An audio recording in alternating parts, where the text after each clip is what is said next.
काँग्रेसचे 10 नगरसेवक एमआयएम मध्ये दाखल झाले. ते अशोक चव्हाणांची खेळी मानल्या जाते. आपण याकडे कसं पाहता? अशोक चव्हाणांना हिरवा भाजप करायचा आहे आणि जनता देखील ओळखून आहे की एमआयएम कोणाच्या इशाऱ्यावर चालली आहे, कोण त्यांच्या पाठीमागं पाठबळ देते हे मी सांगण्याची गरज नाही.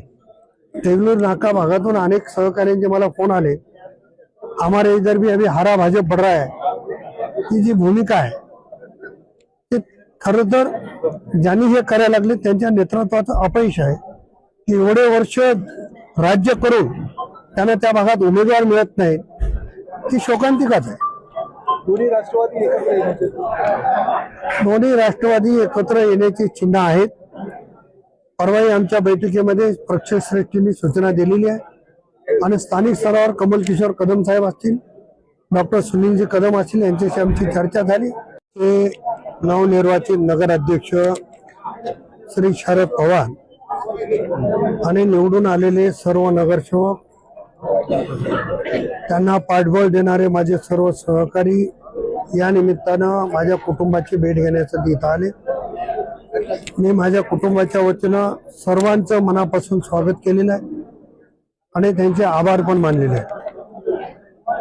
नगरपालिका ही मॉडेल बनवण्याच्या दृष्टीनं आमचा निश्चितपणानं प्रयत्न राहणार आहे.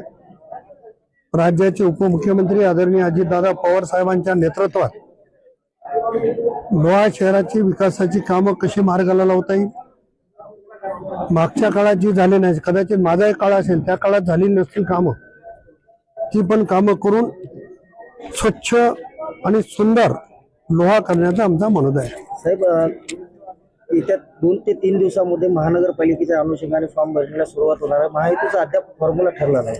असं आहे की महायुतीच्या संदर्भात राष्ट्रवादी काँग्रेसने भारतीय जनता पक्ष आणि शिवसेनेकडे प्रस्ताव दिलेला होता. शिवसेनेने सकारात्मकता दाखवली. या संदर्भात शिवसेनेचे नेते हेमंतभाऊ पाटील आणि माझी बैठक पण झाली आणि मला वाटतं की आज उद्यापर्यंत याच्यामध्ये निश्चितपणानं आम्ही पुढे जाऊ.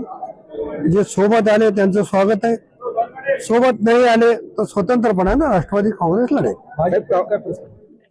भारतीय जनता पक्षाने प्रस्ताव दिलेला नाही, त्याच्यामुळे त्यांचा विषय मला वाटतं संपल्यात जमा आहे. काँग्रेसचे 10 नगरसेवक एमआयएम मध्ये दाखल झाले. ते अशोक चव्हाणांची खेळी मानल्या जाते. आपण याकडे कसं पाहता? अशोक चव्हाणांना हिरवा भाजप करायचा आहे आणि जनता देखील ओळखून आहे की एमआयएम कोणाच्या इशाऱ्यावर चालली आहे, कोण त्यांच्या पाठीमागं पाठबळ देते हे मी सांगण्याची गरज नाही. देगलूर नाका भागातून अनेक सहकार्यांचे मला फोन आले, हमारे इधर भी अभी हरा भाजप बढ़ रहा है. ही जी भूमिका आहे ते खरं तर ज्यांनी हे करायला लागले त्यांच्या नेतृत्वाचं अपयश आहे की एवढे वर्ष राज्य करून त्यांना त्या भागात उमेदवार मिळत नाही. ही शोकांतिकाच आहे. दोन्ही राष्ट्रवादी एकत्र येण्याची चिन्ह आहेत. परवाही आमच्या बैठकीमध्ये पक्षश्रेष्ठींनी सूचना दिलेली आहे आणि स्थानिक स्तरावर कमल किशोर कदम साहेब असतील, डॉक्टर सुनीलजी कदम असतील, यांच्याशी आमची चर्चा झाली.